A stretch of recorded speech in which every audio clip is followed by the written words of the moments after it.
why we don't think that the market's going to crash in 2023. So we do a lot of open houses. We work with about 50% of buyers and 50% sellers. Well, we see buyers that are saying, hey, we're gonna wait.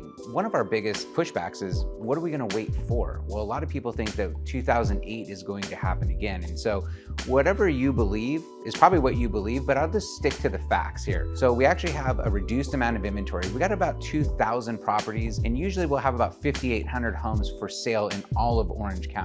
The other thing is that demand is high. So even though interest rates are in the 6 to 6.5% environment, buyers realize that, hey, that's the interest rate of today, and we would rather purchase the home now and start to get on with life.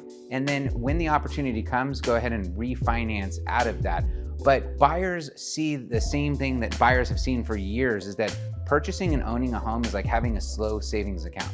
You're basically taking money from one spot and moving it into the roof over your head. As we see rentals continue to increase in price, basically all of that rental money that you're paying goes out the door and you have no equity. So we find that homeowners have a substantial amount of net worth compared to an actual renter because they've taken that leap of faith and they've purchased a property. Now, hey, I bought my first home in 2010, and that payment, I didn't know how I was gonna make it, but I did. And I sold that property and I was able to take that money and move it into our next property. And that payment too, kind of felt uncomfortable. But you know what feels most comfortable is every time when I look at my statement and I know what my home is worth, and that difference between what I owe and what the home is worth is considered my equity, that makes me feel good and sleep well at night that I'm building equity and wealth for my family through home ownership.